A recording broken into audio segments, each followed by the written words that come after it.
Well, thank you so much, Ambassador Burns. Thank you, Sarah, for the introduction.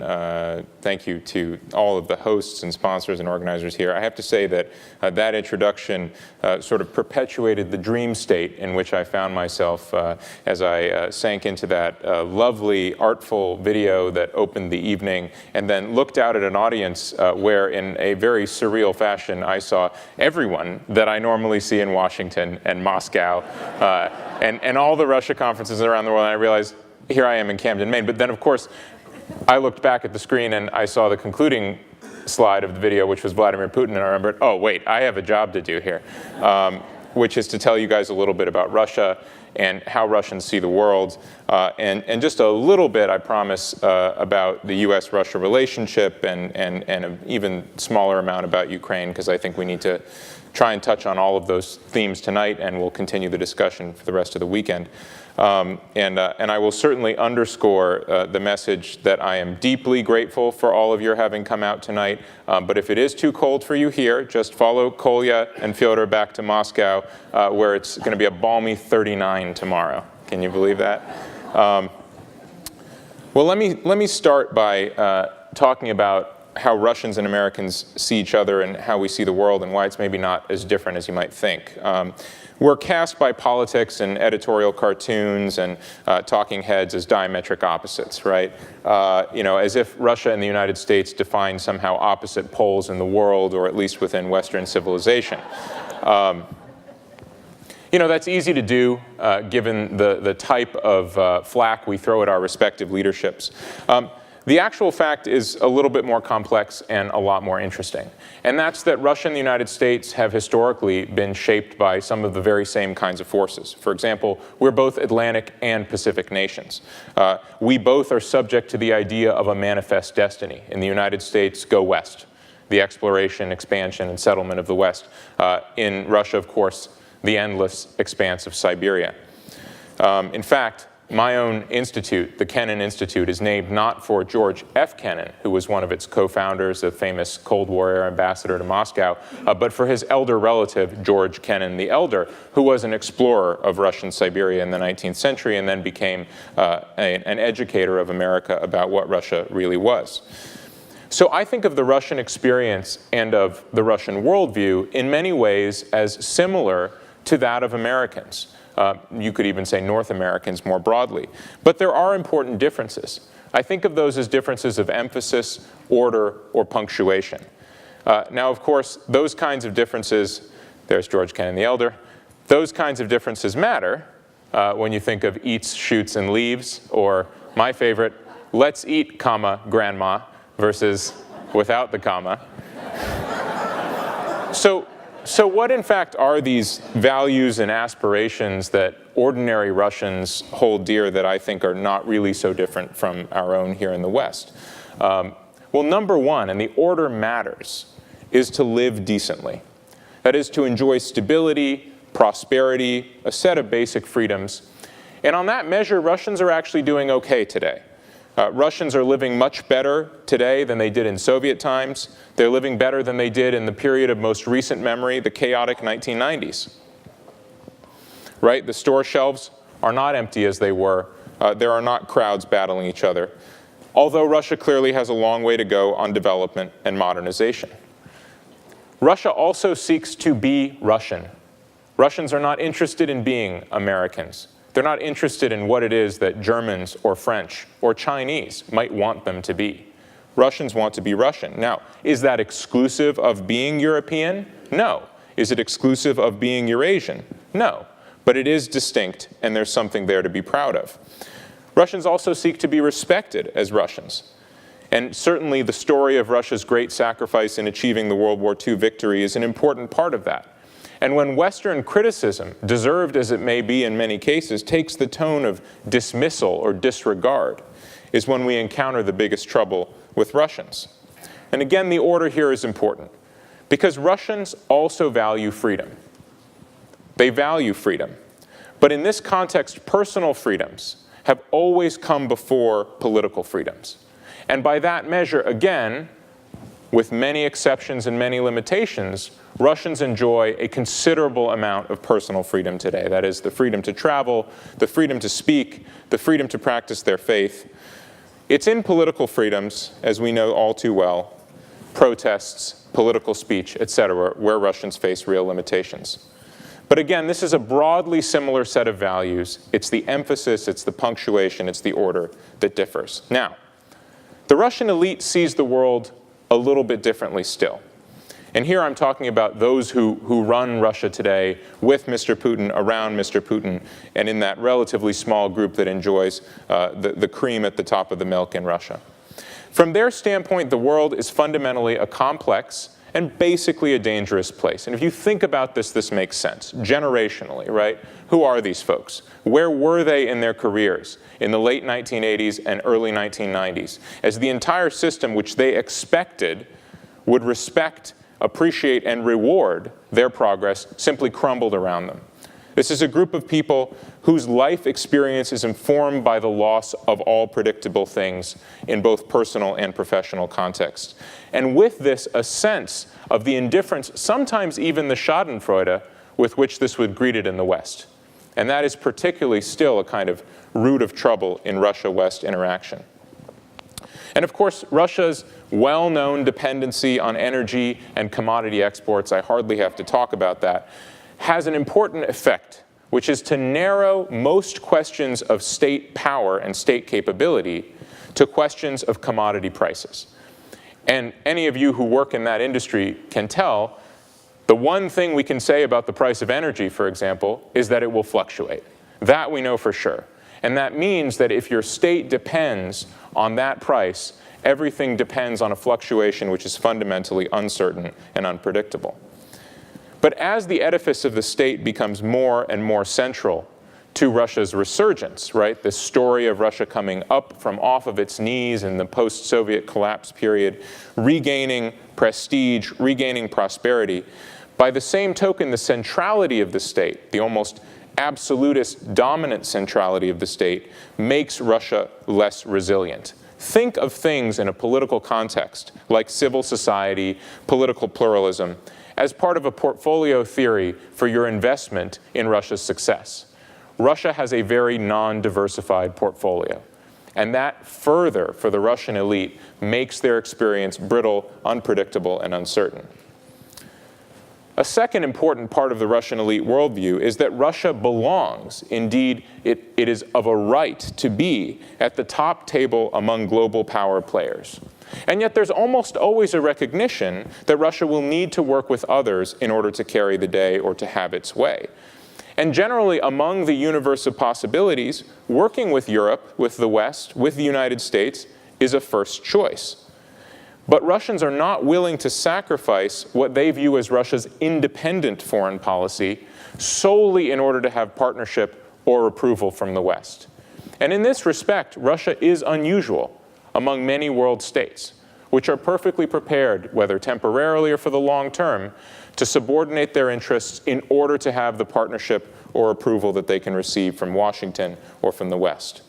But by the same token, remember, Russia knows that it cannot any longer be the senior partner to China, so there is not a convenient, obvious alternative. Russia turns away from the West, turns instead to China.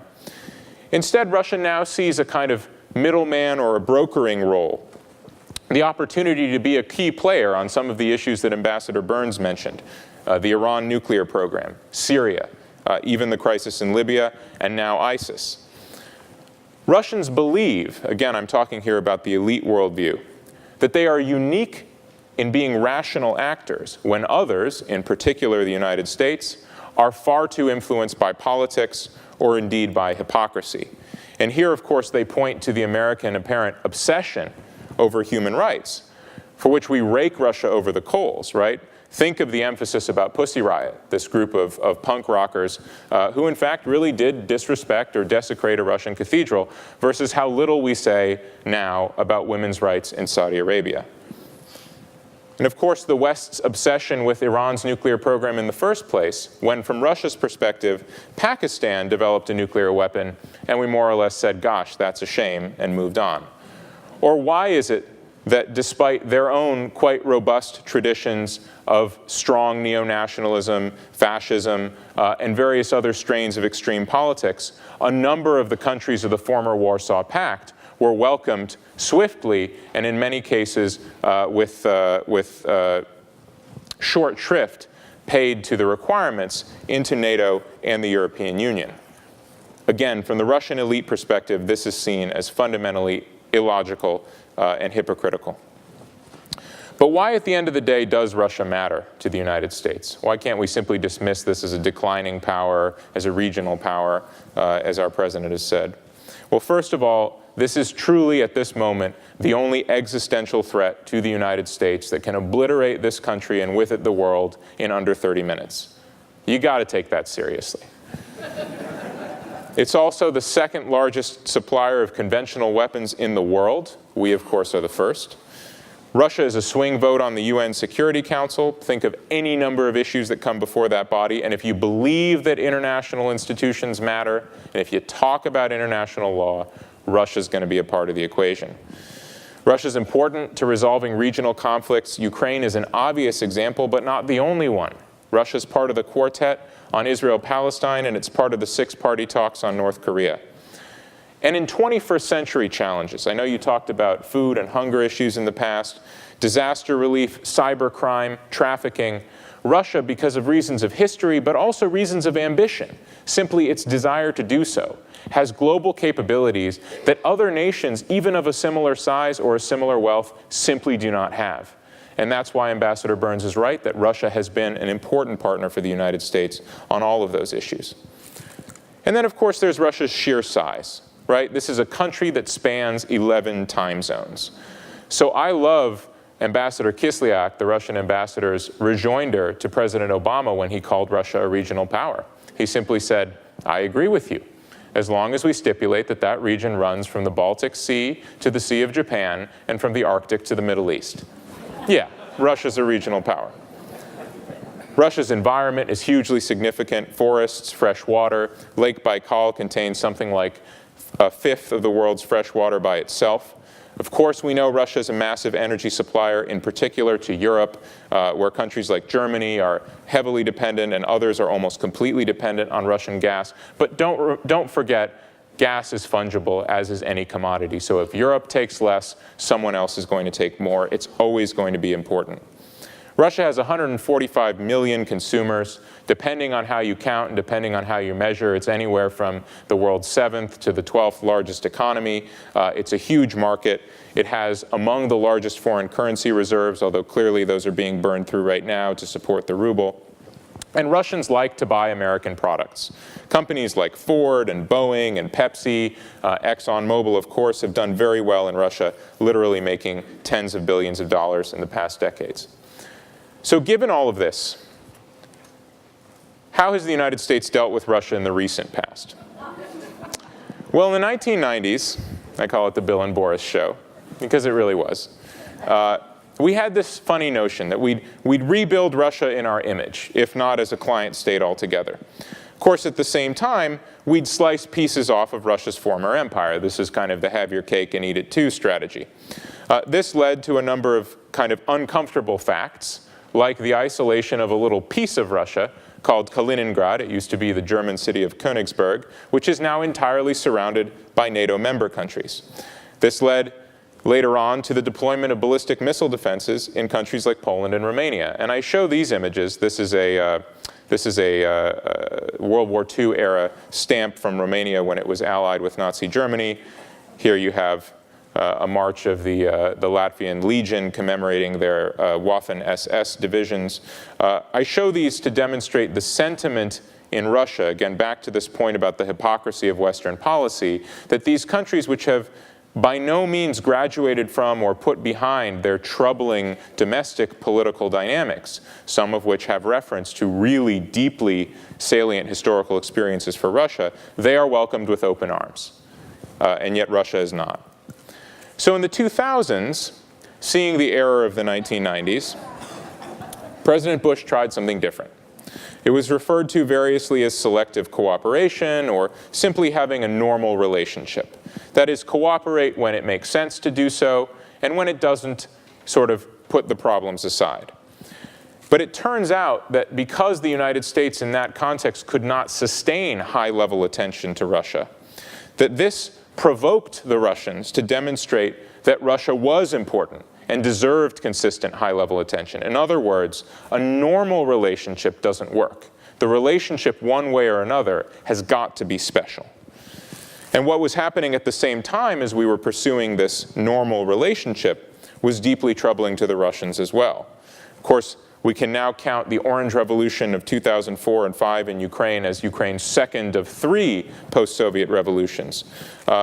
But the idea of a colored revolution, of a spontaneous uprising to bring a post-Soviet country closer to the West, was deeply troubling and scary to the Russians. And the message that you are next, which has been explicitly stated by a number of people in the West and is certainly understood implicitly in Russia, provokes a kind of bristling reaction from the Russian leadership, which says, first of all, it's only been 20 years. Don't judge our democracy after more than 2 centuries when you still have plenty of problems. Give us time. And then, of course, second, the kind of turf battle that we're in now over Ukraine, which we can talk more about. So the result of all of this, of course, is the stagnation of trade and cooperation by the end of the last decade. Russia's invasion of Georgia in 2008, having been, in some respects at least, provoked by Mikhail Saakashvili, who felt that he was under the protection of the West, and a really growing sense of acute crisis between Russia and the United States, which clearly had to be diffused. The opportunity to do that comes along not long afterward, with the arrival of the Obama administration in Washington and the Medvedev administration in Moscow. There's a sense from Obama's reset strategy that he could simply clear the air. He could get rid of this love-hate stuff that had been going on with Clinton and Yeltsin and Bush and Putin, and that Obama and Medvedev were fundamentally lawyers, right? They were modern, process-oriented guys. They both had iPads, and they could kind of pragmatically cooperate. And yet it turns out, of course, despite hours of phone calls and face-to-face meetings, the relationship was still heavily dependent on personalities, and it was a severe mistake for the Obama administration to link the success of the reset policy to the degree that it did to the personality of Dmitry Medvedev. Putin, of course, was always on the scene, whether he was behind it or in front of it.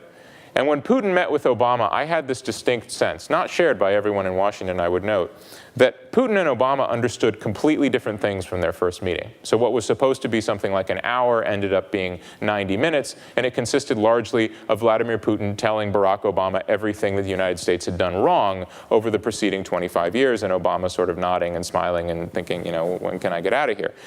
And my sense is that Putin interpreted the reset as at least the first step towards apologizing for a misguided American policy. And when that turned out not to be even remotely what the United States had in mind, the sense of disappointment simply deepened.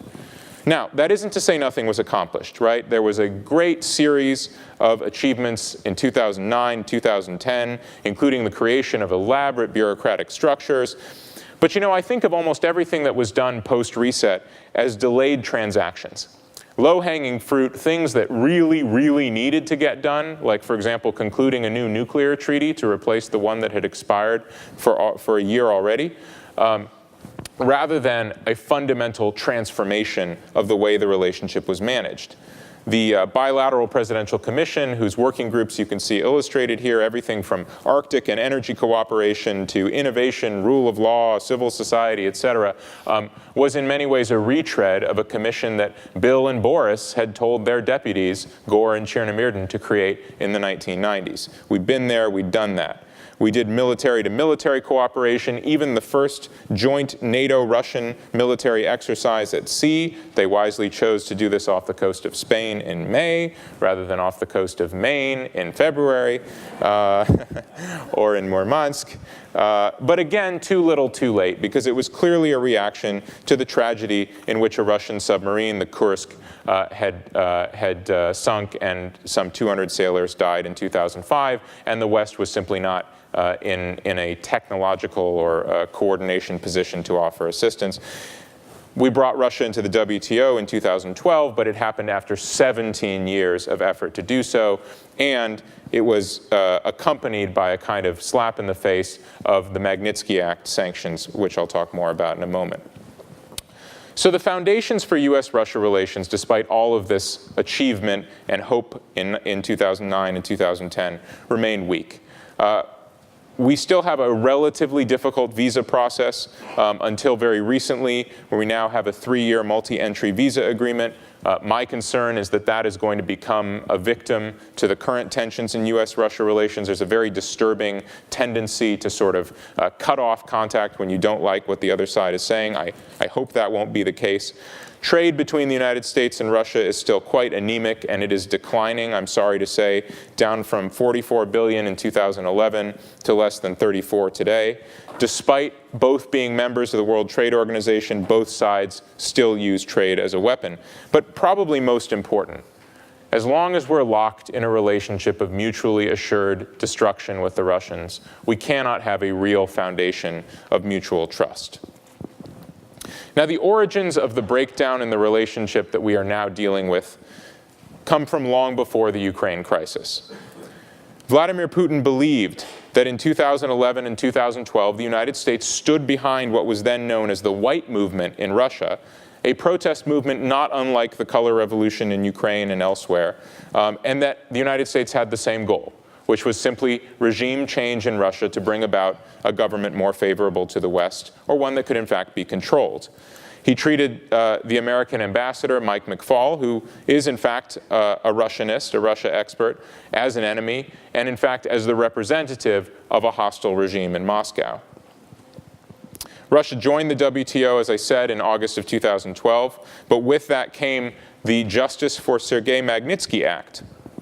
The case of Sergei Magnitsky was, of course, a tragedy, when a lawyer who had uncovered wrongdoing by officials in Moscow was killed while in pretrial custody.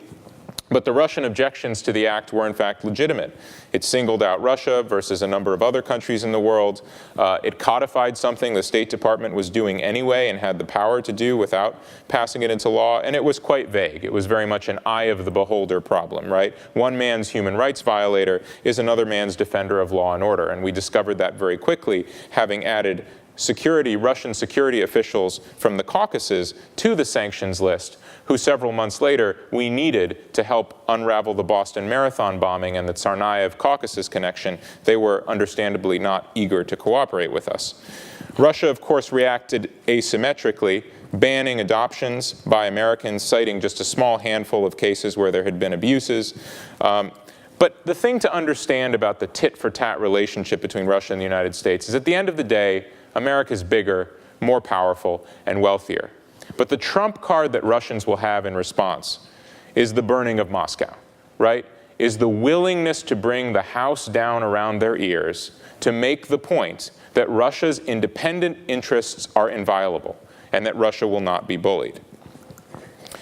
Of course, fuel is added to the fire with the Tsarnaev brothers, with this Russia connection to the Boston Marathon bombing. We've almost forgotten about these things now, but this is a tailspin of the collapse of the relationship as early as mid-2013, followed soon after by the very strange case of Ryan Fogel, the incompetent spy who is booted out of Russia.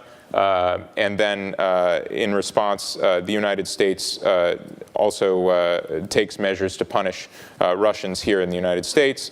And then, of course, the famous case of Edward Snowden, who ends up, most likely unintentionally, in Sheremetyevo Airport for an unfortunately long period of time, and becomes a kind of cause celeb and an opportunity for Russia to point out, once again, one man's whistleblower is another man's traitor.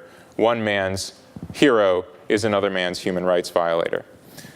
Soon after, it's followed by the crisis in Ukraine and the leak of a famous phone call, which I think was probably equally famous for the choice language used by Assistant Secretary Toria Nuland, as for what they actually said in the call, which was far more troubling if you're sitting in the Kremlin, and that is, here's who should be the next leader of Ukraine. Right? Americans, prior to the fall of Yanukovych, discussing who should be the next president, who should be the next prime minister, who should sit it out, and so on. And then capping off this sad story is the Sochi Olympics, early 2014. This is something for which Vladimir Putin has pulled out all the stops. He's spent literally tens of billions of dollars.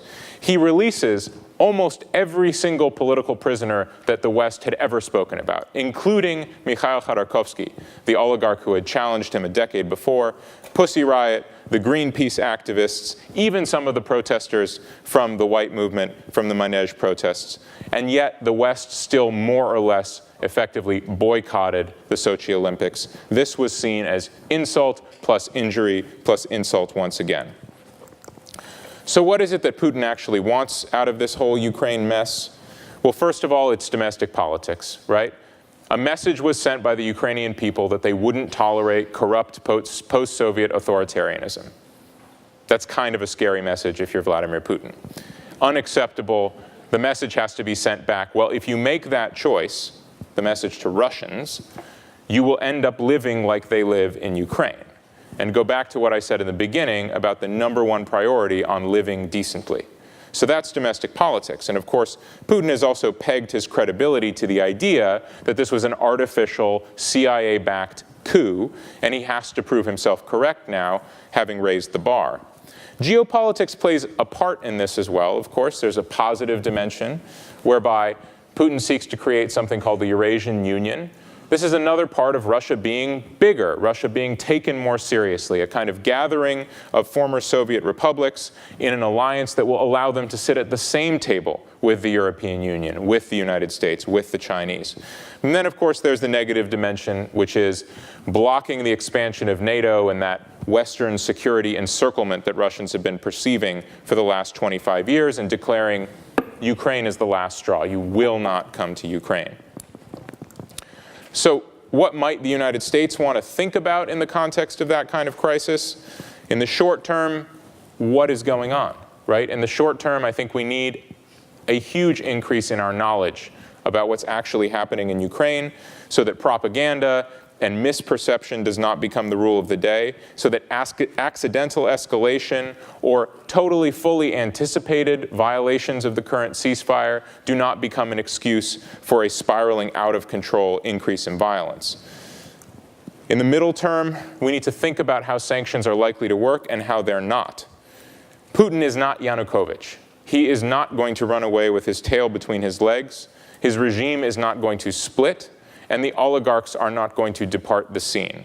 All you need to know to understand why is the story of Mikhail Khodorkovsky, who spent 10 years in Siberian prison after challenging Putin when he was the wealthiest man in Russia, and now is a palsied, exiled dissident living in the West, versus the story of Igor Sechin, who is one of the wealthiest men on the planet, having remained close and loyal to Putin all along. In fact, if anything, the sanctions policy tends to discredit many of our best interlocutors in Russia, and it in fact helps Putin in some cases rid himself of weaker oligarchs while playing into the narrative that the West is seeking only regime change in Russia. After all, why else would we name individuals as bad guys and imply that other individuals are good guys? But in the longer term, there's one thing that's above all important, and that's that Ukraine itself is functional. This is a very typical scene from the Ukrainian parliament, the Verkhovna Rada. No, I'm really not kidding. There's a reason that Vitaly Klitschko, the world heavyweight champion boxer, is a Ukrainian politician, right? You do really well in Ukrainian politics if you can defend yourself. Ukraine needs to be a far more functional polity than it is in every sense, and most of the problems with that are not about the war. The war has unfortunately become an excuse for nonfeasance on the Ukrainian side of the line, wherever that line ultimately is drawn. And I think the best kind of love that we in the United States can give to our Ukrainian friends, in this case, is tough love. So, what to do about Russia? Well, Russia's not going away. It really can't be bludgeoned. That's likely to produce the kind of counter-reaction that we don't want to see here in the West. We need to recognize that Russia's interests are going to be Russia's interests. They're going to be what Russians think of as independent interests, and that's going to be the case whether you have Putin or not, no matter what kind of government you have in Russia or not. There's not a government that produces a pro-American version of Russia, right? It's always going to be a Russian Russia. Russians need to have a stake in developing the agenda, And the Ukraine ceasefire is actually a very interesting example of this, right? What we have essentially come up with after months and months of fighting and violation and counter-violation of the ceasefire is basically a modification of the Putin settlement plan for Ukraine. And you can say, well, isn't he a cynical, tactical maneuverer that he got his way? Or you could say, he actually had a pretty decent idea at the beginning. We maybe should have listened to him and negotiated on that basis. We're still a partner of choice for Moscow, and partnership makes Russia feel big. So we should at least take Russians seriously when they make suggestions about these kinds of international crises. I'm reminded of a story that was told once by a senior American general who said to a Russian counterpart, having noted that the Russians did a long-range bomber flight that came close to the coast of the United States around the 4th of July, he said, you know, if you'd wanted to come to our Independence Day celebration, you could have just asked for an invitation. We'd have been happy to invite you. And then his Russian counterpart responds to him, you know, if you had wanted to come to our Independence Day celebration, you could have done the same thing. Turns out there was also a long-range American flight that had done the exact same thing on Russia's Independence Day, but we didn't even know when that was. So the idea is, look, our ability to secure cooperation from Russia depends on taking them seriously. It depends on having a solid foundation to the relationship, and that means trade, it means travel, it means official interactions. We still have to talk to Russia about the difficult issues, so we have to find a common language to do that, right? We've done that in the past. And I'm thrilled that Suzanne Massey is here in the audience. Doveryai no proveryai, right? Trust but verify. Have a dialogue. Find a language on common interests, for example, protecting American citizens' rights through the courts and rule of law in Russia. That is an assertion of our interests which is perfectly legitimate and is seen as perfectly legitimate in Russia. That's a way for us to talk about rule of law that isn't telling the Russians in the abstract, here's how you should treat your people. Here's how you should run your courts. Reciprocal commitments, the Helsinki Final Act, Declaration on Human Rights, the Vienna Convention, the European Convention on Human Rights, reciprocal commitments across the board, that's the language to use, WTO, G8. And then lastly, I would say a little bit more honesty about our politics, about how our political system works and the kind of constraints that we face. I actually thought when Obama made his off-mic remark to Dmitry Medvedev, aside from the interesting part of Medvedev saying, I will convey this to Vladimir, which made it clear, you know, who had the power in that relationship. But the idea that Obama was being a little bit honest about American politics, that's so rare in our international relations in general. And it's particularly problematic with Russia precisely because Russians have so many misunderstandings about what it is that Americans are really after and how much power we really have in the world and the kinds of things we can make happen. Last of all, we got to know something about Russia. So this forum, thank you so much. This is a fabulous start. In my case, very humble. The rest of the speakers are going to teach you much, much more. But we need to invest in this more broadly, right? I'm sad to say tonight that the US government's paltry investment over the years in Russian studies is only disappearing now. I'm a product of a number of these programs, some of which have been zeroed out to get all together. And these are programs that cost us a couple of $1 million a year, the kind of money that falls off the back of the truck every day at the Pentagon. And lastly, let me just say, see Russia for yourself, right? There is no substitute for personal experience and personal relationships and personal perception. And if you want to do it, come with me to Siberia next September. I'll be happy to take you along. I lead the Smithsonian trip on the Trans-Siberian Railway. So a little advertisement there. Thank you guys so much for your attention.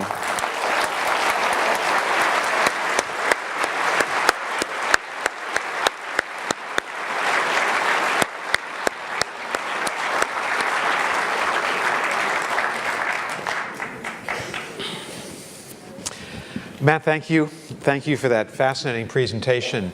I think that you're right to suggest that in a complex relationship like the one between these two great powers, Russia and the United States, it wouldn't be intellectually honest to assign all the blame to one side. And so I think what you were able to do is give us a sense of the Russian mindset, how someone like Putin might view us, might view the United States. I'd just like to suggest that there's another side to that as well. You live in Washington, you know the Washington reality, you know how our president thinks about this. So I wanted to ask you if we could turn the tables, and if you could describe for us what bothers the United States about the behavior of the Russian government. What would be the main points? Because when I was listening to you, I thought of just 3 things that Steve and I were involved in over the last 25 years. When Yeltsin came in, President Clinton, in the Bill and Boris show you talked about, he mobilized billions of dollars from the IMF, World Bank, to help Russia when Russia was having tough times. President Clinton moved Russia into the G8.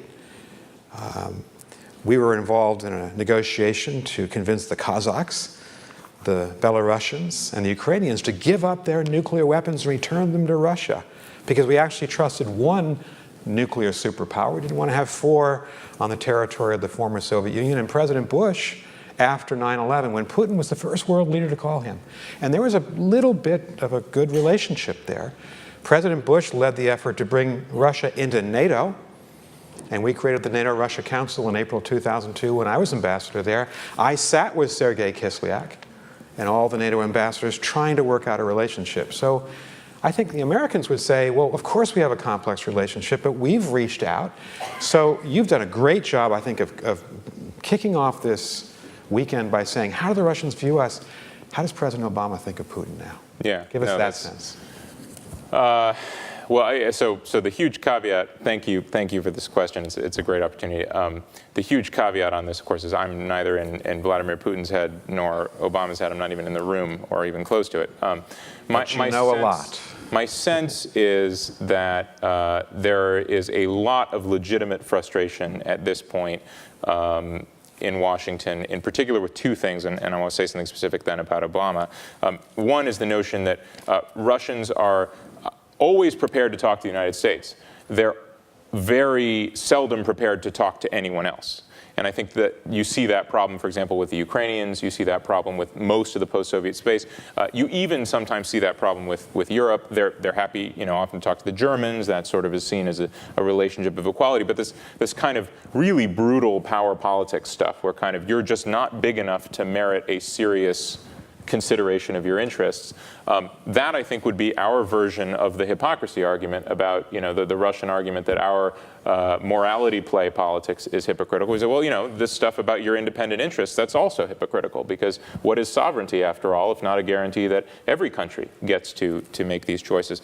The second, I think, is this kind of projectionism that the Russians often do, which is to simply project their political system onto the United States. The idea that, if John McCain has said something, well, that's clearly the policy of the United States. After all, he wouldn't have said it if he hadn't been authorized to say it, right? Or if it wasn't somehow... If we only had such a system. Right, exactly. I've even heard Russians who should know better say to me, well, if so-and-so, and I won't name names, said this while on a foreign trip, my goodness, I mean, he wouldn't have been allowed back in the country if he had been violating. And this stuff is just silliness if you have even a basic understanding of the United States.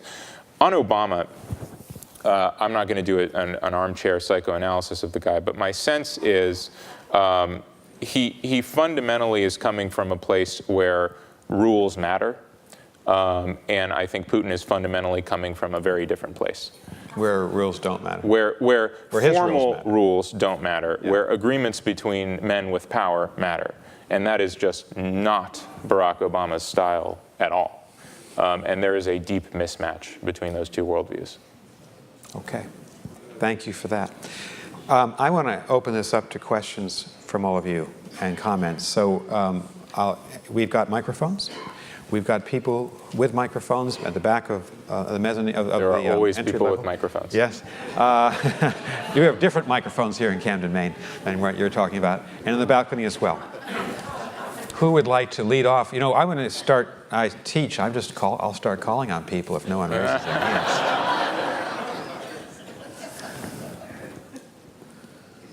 I am going to call on someone. There we go. Okay.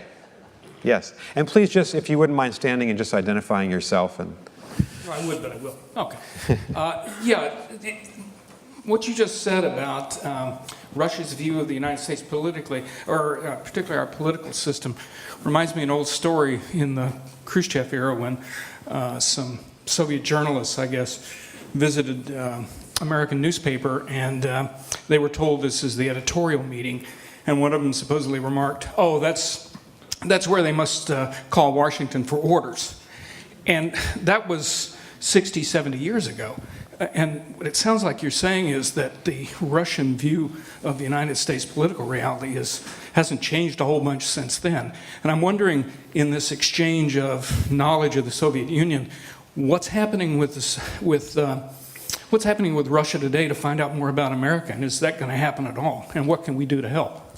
And could I just add, that's a great question. Could I just add to that?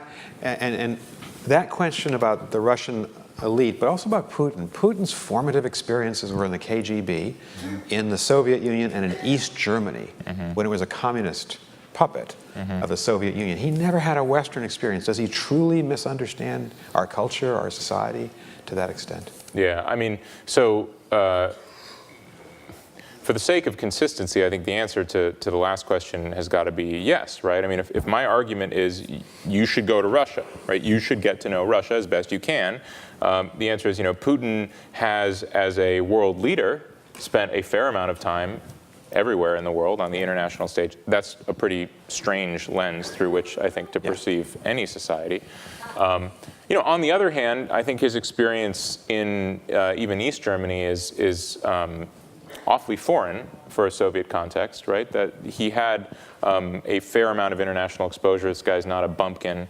He's a sophisticated, pretty clever sort of guy. He's got a real mastery of at least 2 languages, as far as we know. So, my sense is he certainly is capable of understanding the United States much more richly and accurately than what I've just portrayed. Again, I'm not in his head, so I don't know, for sure if he does, what kind of game he's playing. On this notion of are we just dealing with a half-century-old holdover of a Russian mindset about America that sort of has been shaped by Cold War perceptions? No, I don't think we are. Yes, there's an element of that. But to be honest, there's also an element of that in, why is there so much glee in the Defense Department when you start getting to talk about the Red Army again, right? There's a certain element in everyone where you sort of fall into it, you slip on an old comfortable pair of shoes, right? But that's pretty small. I think what's going on here is Russia is changing, right? It goes in this direction and in this direction, it's changing. So, you talk about, for example, editorial freedom of the press. The stories I hear from Russian colleagues now are, in a sense, more similar to stories about the press in Soviet times, like that there are editorial meetings now in Russia where the editors of the major newspapers get together with a Kremlin representative and they decide what the news is going to be, or what the line is on the day's news. How can we tell this story, right? And when that happens, it's only natural that you project your experience onto the world. And again, we do that, right? Be aware, when we project, when we say, well, here's how American sanctions or European sanctions are likely to change Putin's decision-making calculus, we're projecting, right? We're thinking, well, under the circumstances, how would a rational man, such as myself, decide based on the following factors, right? We're not in their shoes. We haven't had their historical experience. We don't have their perspective right now. We're projecting. This is a very natural human thing. This is one of the biggest problems in the U.S.-Russia relationship. But to be clear, the reason it's such a huge problem is because our contacts are so anemic. So to finally and long-windedly answer your question, the way that you contribute is to broaden those contacts, right? The more mutual exchange, travel, church groups, NGOs, business, of course, the better. I know businesses that have investments as small as $50,000 in Russia that have done really, really well, right? So if you just have a personal interest in going there, why not try that, right? And I, full disclosure, I do not get paid by the Russian Chamber of Commerce or anything like that. So. That's reassuring. I wish I did. I think we have a question from either Belfast or Rockland. It's going to pop up on the screen behind us. It's from Bob Rockmails in Belfast. Why does so much of Putin's support in Europe and the United States come from the far right? That's a great question. If you think about the French right-wing movement, and others, the right-wing fascist movement in Hungary supporting President Yeltsin. Yeah, so that is a very interesting question, in part because the premise is reflective of an image which doesn't entirely reflect reality. So actually, I would say if there is any opposition to Putin in Russia itself, which Putin should be most worried about. It is not the liberals with their white ribbons and their, we love Ukraine and we love the West. And it's the hardcore nationalist fringe.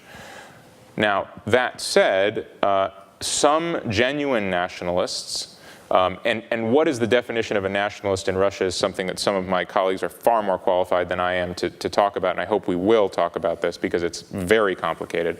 But some of the genuine nationalists have supported Putin, and it's been an alliance of convenience. But there's also this image that Putin creates and cultivates, which is a kind of image of almost an abstraction of Russian nationalism. It's something which has been shaped precisely in order to fit Putin's system and to make Putin's system the inevitable, the only choice to defend Russia in a world in which everyone is essentially threatening and scary. And here is the real kind of crazy Kafka irony of the whole thing, is that the very nationalists whose friendship he is sometimes courting, whose base politically and economically Russian money is often funding in Europe, are precisely the people that the Russian leadership cites as the reason why there is still a looming fascist threat from Europe and the whole EU project is fundamentally dysfunctional, and in fact, the world is that scary place that I talked about in the beginning of my talk. In other words, nationalism cuts both directions, not only in Russia for Putin, but by Putin's own telling of the story. Thank you. Other questions? Jim Matlack, right down in front, and the microphone will come if you can get the mic right over here to Jim. Thank you so much. We'll come back there. Can we anticipate that Putin will be the ruler of Russia for as long as he's physically able, or will the system in some way have a capacity for a transition that he involuntarily will be displaced, other than total violent revolution? Is he president for life? Right. Well, we were just speculating about that this evening because, that's what Russian scholars do when we have drinks, as we talk about, what comes after Putin? At this moment, if you take the cross-section of Russian political life as it is right now, there's definitely not an institutional foundation that allows for a smooth transition. That's totally 100% clear. Could there be one by the time Putin reaches his last election, theoretically under this constitution, which would be 2018? Could there be one by 2024 when he would be term limited out? And all of this presumes that he doesn't change the constitution again or something like that. But the one fact that you really neglect at your peril is human mortality, right? I mean, Putin is not infallible, and he won't live forever. And by that, I don't just mean that he will die one day, or he'll become Mubarak and he'll be so infirm and weak. No, I mean, there are others emerging now, and some of my colleagues may not take them seriously, but there are voices emerging from the Ukraine crisis, for example, who have an awful lot of credibility with the Russian people. And there are others who will cynically use the Ukraine crisis to gain credibility. So it could be in the very near future that either a potential successor or a competitor emerges. Thank you. We have a question right here. Yeah, my name's Dave Perkins. I'm from Lincolnville. And I wanted to ask you to talk a little bit about the German-Russian relationship. It seems you're talking about the culture and the personal relationships, and that seems quite functional in comparison to our relationship, and that history is a fascinating one, so I wanted to hear your thoughts on that. And I just wanted to say we have Konstanz Stelzenmuller, who's arrived, who'll be speaking tomorrow, and she knows a lot about that, but I'll be interested, Matt, how you... Well, I wanted to say the same thing, but you took the words out of my mouth. Look, all I will say is that, yes, there is definitely something special about the German-Russian relationship on so many levels. It's not only Merkel and Putin, right? She speaks Russian, he speaks German. That relationship, that personal relationship has had some ups and some downs. I think it's mostly down right now. But there's also this deeply historic relationship between Russia and Germany, and it goes even back way before the First World War and the Second World War, and then the rapprochement after the Second World War. It goes back to to the time when, German speakers were among the elite of the Russian Empire, right? Baltic Germans were the generals, German technological experts and merchants were essentially running the trade of the Russian Federation. There's a deep and long-standing relationship there, and, on the topic of trade, right, it is a gigantic economic relationship. It's literally an order of magnitude bigger than the US-Russia trade relationship, so it matters for both sides. Right. Matt, let's just follow up on that and talk about the Merkel-Putin relationship. It's been so fascinating to watch, in a way, this Ukraine crisis unravel over the last 12 months. If this had happened 15 years ago, I think it's fair to say that the American president and the Russian president would have been center stage, dueling. If it had happened 15 years ago, the Europeans would have been the British Prime Minister, the French President, and the German Chancellor. She has become, I think, probably the single leader that Putin respects and looks to even more than President Obama. Do you agree with that? Is she that central to this relationship? And has she lost trust in him because he hasn't honored the various ceasefire agreements in Ukraine? It's a big enough question that I get to say, I'll let Constanza address everything. But you have to answer part of it. Look, here's what I'd say. If you look at European history, it is almost an ironclad rule that every half century or century, there's a major disjunctive event that changes the balance of European power, right? Just basically, that's a historical fact. And the way that you emerge from that with a relatively stable constellation of European states and societies and European power is that you have a kind of concert of Europe, right? Whether it's called that or it's called Helsinki or it's called something else, you kind of get the European powers together. That has fundamentally always been a European exercise. That has not been something largely driven by outsiders like the United States or even like Russia. The last century is in that sense a big outlier.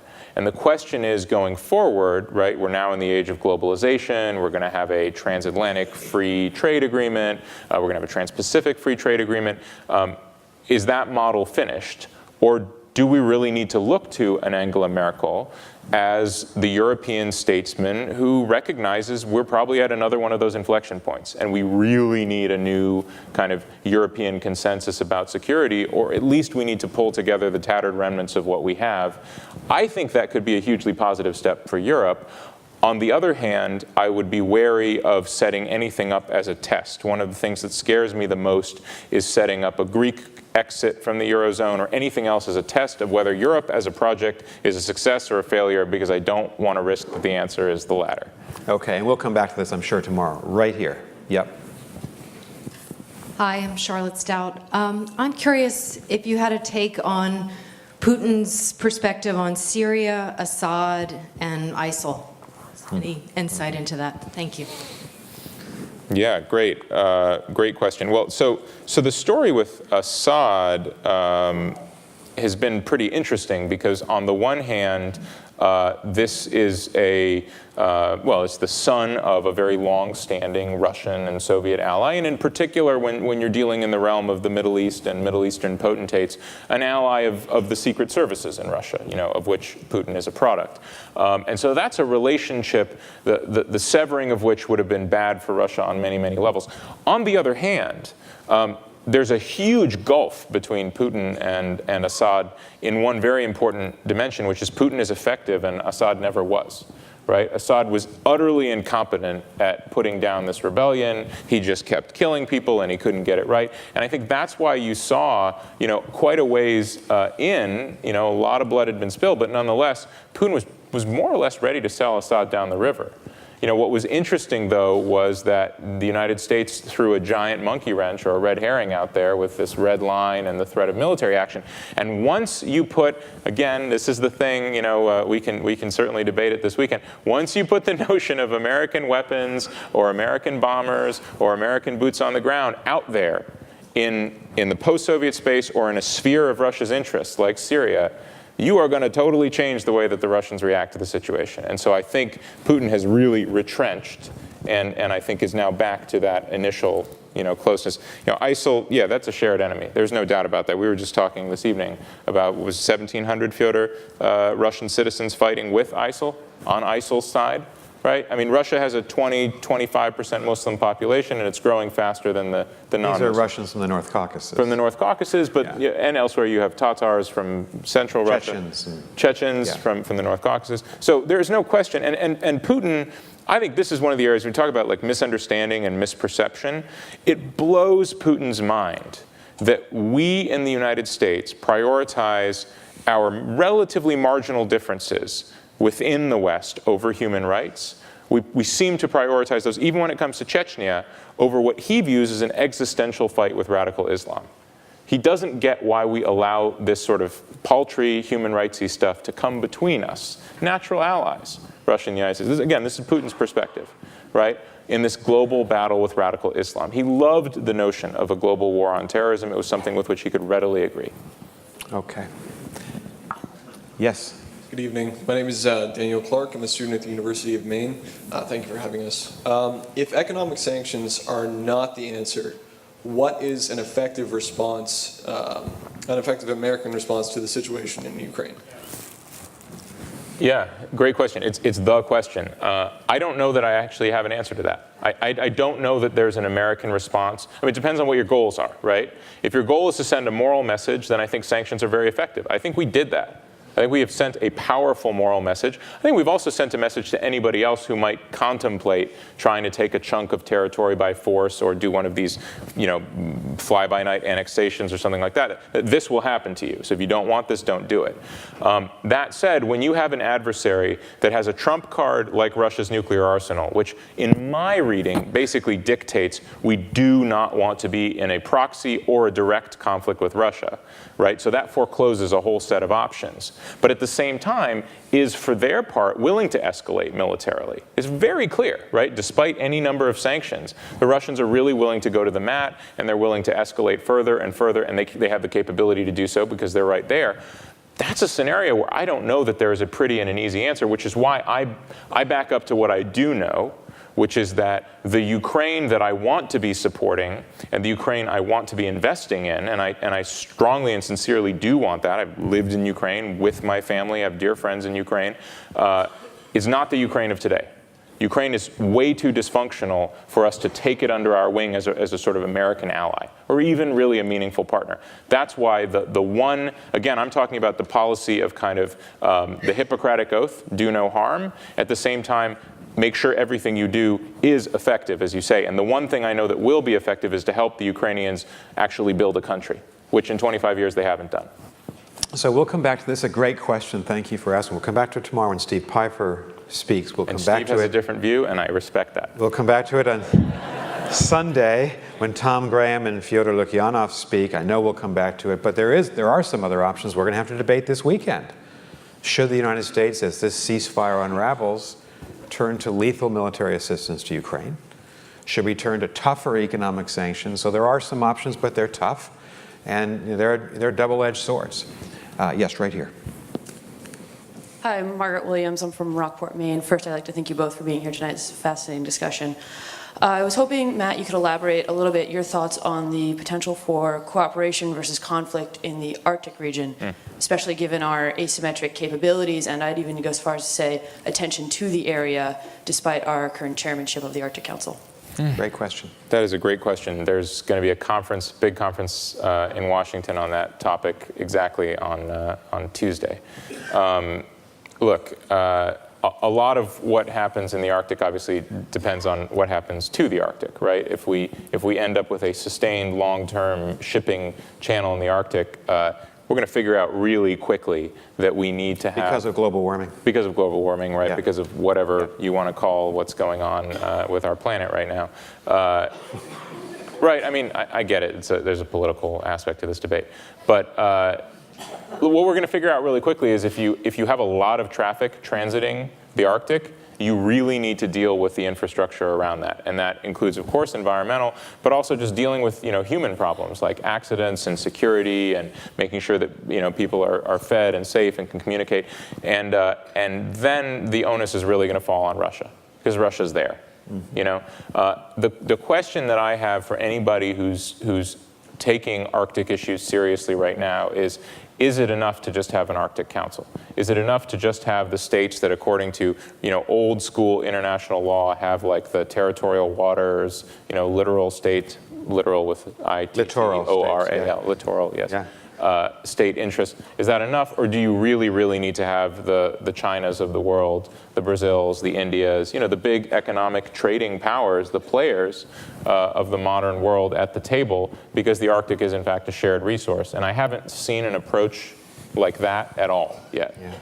It's a fascinating question because the Arctic Council has become such an important institution. It's a global commons, and the littoral states now need to share resources, how to deconflict, how to not get into conflicts with each other, and it's become an important forum for the Russians and the Americans. Yes, right here. And then we'll go to the balcony.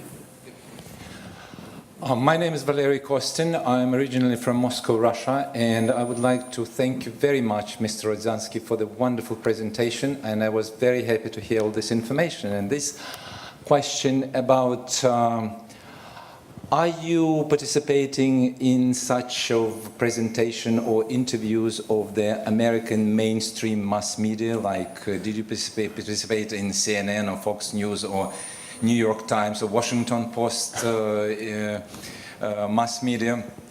The reason I'm asking about this, recently I returned back from Moscow and I was watching a lot of TV programs, and I just discovered in Moscow I got more information about everything what's going around.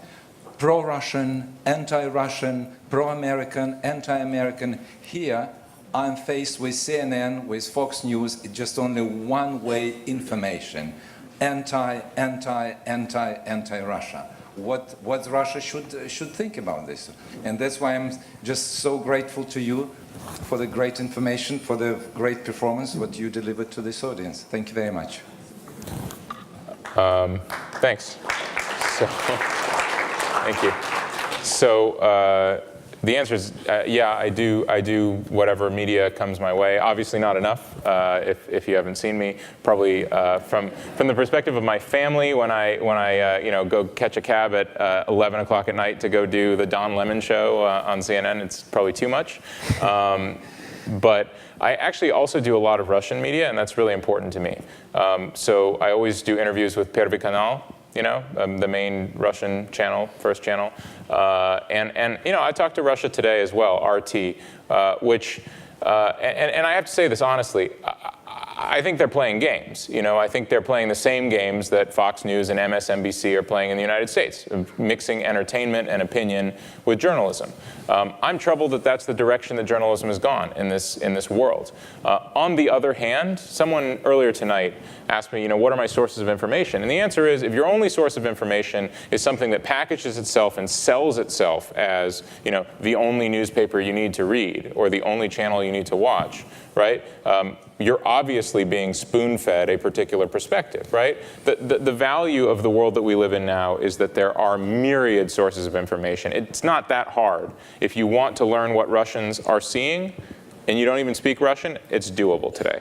And vice versa. If you want to know what Americans or Germans or Chinese are hearing, that's possible. And that's, with the time that I have, and I'm helped by a lot of smart colleagues, I try and do that most of all. But Matt, you wouldn't disagree that the American media, you may not like... But I am a giant celebrity, yes. Thank you very much. You may not like Fox News or MSNBC, but you wouldn't disagree that the American media is largely free of governmental restriction, and the Russian media is filled and surrounded by Russian restriction. Is that too general? Okay, so that's how I see it. Relative to the Russian press, I already said it earlier, yeah, the Russian press is way more subject to government intervention. That said, again, I think we have to be very careful about holding up the American media as a gold standard. If you look at, for example, I'm not going to attack any. But it is a free media. It's free, but it works in different ways. So again, I'm not going to attack any journalist or even any publication. But I know very prominent mainstream print journalists in Washington who, for the sake of a relationship with a source, which they know is a scarce resource in Washington. You know exactly what I mean. The ability to get on the horn and find out what someone from inside the White House wants them to know, and it's always going to be what they want them to know. They are prepared to hold off on a story. or they are prepared to run with a particular line on a story. Is it the same thing as being dictated an editorial line? Of course not, right? Similarly, if you know that your audience, if you are the Washington Post editorial page, and you know that your audience wants red meat on Russia and Putin bashing, then that's what you publish. That's why I've never been published on the Washington Post editorial page. Not once, right? I've been published by the Times and all manner of other never in the Washington Post. And, you know, having said this now, I probably never will be.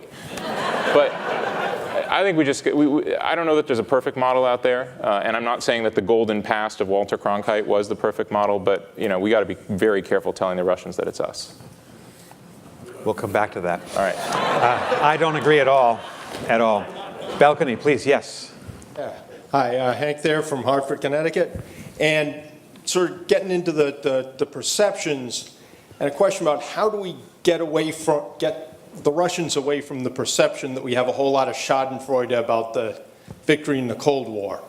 Because, and again, being careful about projection, which everyone's talked about, but, you know, it was a big deal for me when the Cold War ended, and a lot of my friends, and we never viewed it as, yeah, we destroyed the Soviet Union, we beat down the Russians. It was as much sort of a victory for the Russian people as for anyone else. And how, is there any way to get that idea into their heads that this is what we think?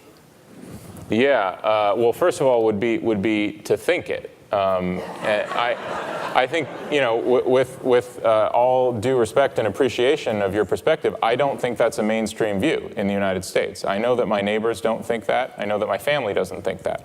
I think most Americans think the Cold War was a Manichaean struggle between good and evil, and good won, and we're good. And I think knowing something about what was going on within the Soviet Union, knowing something about what the role of the Russian people, but also the Ukrainian people, the peoples of the Caucasus, the Baltic states, the people in the Warsaw Pact countries, what they did to bring down a system that they themselves considered to be really, really broken, and if not deadly to them.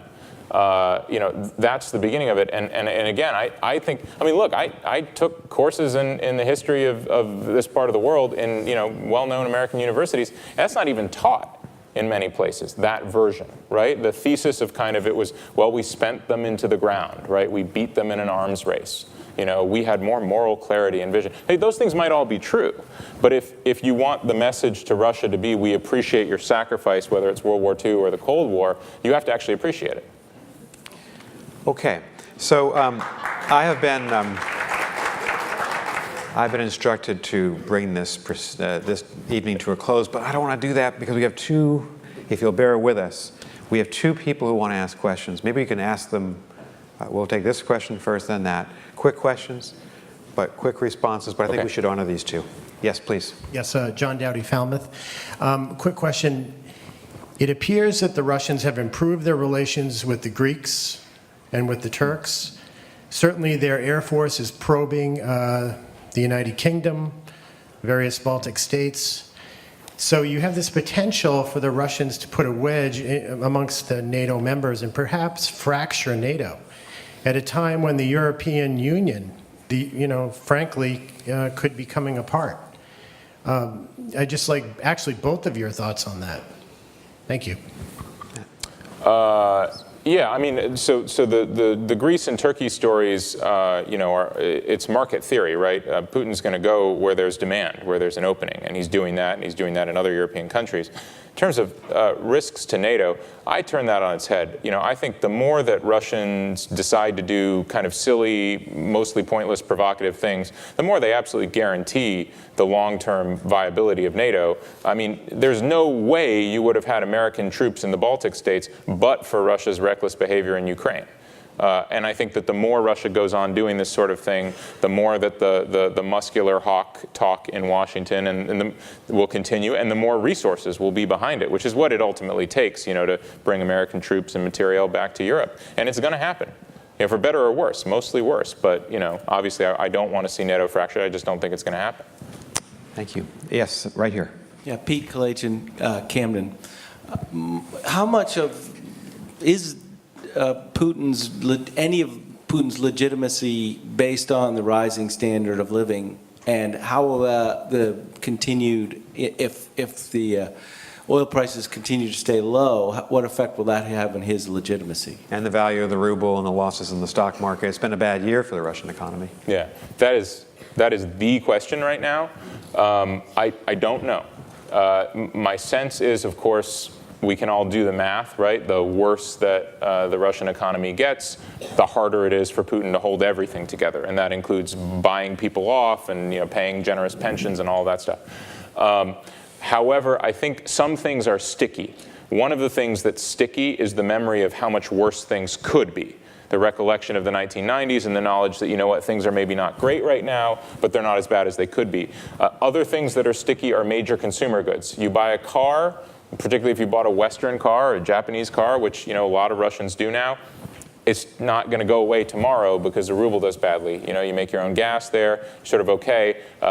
Russians have been surprisingly willing to reorient consumer products to отечественные, fatherland consumer products, food even, things like that. I'm not hearing sobbing in the streets over the disappearance. And by the way, this was imposed by the Russians themselves as a sanction against Europe, the disappearance of European cheese. The point is, this can get much, much, much, much worse without it having a massive effect on Putin's stability and popularity, which means I worry that there are a lot of worse things that can happen geopolitically and in security terms before the Russian people rise up for bread and land and topple their government. So Matt, let me ask you to conclude the evening with one more just thought, because you've studied Russia, you've lived there. Is it too simplistic to think that eventually Russia's future has to be with Europe? From an energy, economic, and even people-to-people basis. Eventually Russia, of course it's an Asian and European country, but so much of Russia's population has always looked west, is in the western part of Russia. So when the Soviet generation, the people who feel Soviet in their heart, Putin, Sergei Lavrov, Sergei Kislyak, when they pass from the scene... I won't tell Kislyak you said that. Please do. When they pass from the scene, will the younger generation than you and I of Russians think that their future's with Germany and with France and with Italy and with Poland? And are we going to have to wait until the KGB officer who runs, he's a Soviet man, he passes from the scene? Will this new generation take Russia in a different place? Or is that a simplistic dream? I think the one thing that is definitely true about the young generation of Russians is that their experience is different, right? Many of them speak English as well as they do Russian. Right. Many of them have spent a lot of time abroad. And this is not just in a tiny, tiny cream of the elite, pretty far down into society. Obviously not, your super provincial working people, but among the elite that tends to be determinative in politics, a lot of international ties and connections. That's not the same as in the era when the Cold War began. Right? So coming out of the 20s, 30s, and 40s, Russia was a deeply isolated place. And so the notion that we might be sliding into a new period where Russia cuts itself off from the West, I think, to my read, particularly from the standpoint of the new generation, is a bit of a stretch, right? That's just not something towards which Russians are oriented. All of that said, I'm always cognizant of the reaction of many of my Russian friends when I'm, bemused or bewildered by sort of strange behaviors that they do, and they'll say to me, "Well, Matthew, don't you understand? We look like you, but we're actually Asian." It's a little bit racist, but you know what? Russians sometimes are. Okay. Okay. You can ask another question. So we're going to, before I thank Matt, we're going to reconvene here tomorrow morning. We're going to start at 8:45. We've got a terrific day of Russia scholars, Europeans, Americans, Russians speaking. But before we do reconvene, please join me in thanking Matt Rojansky.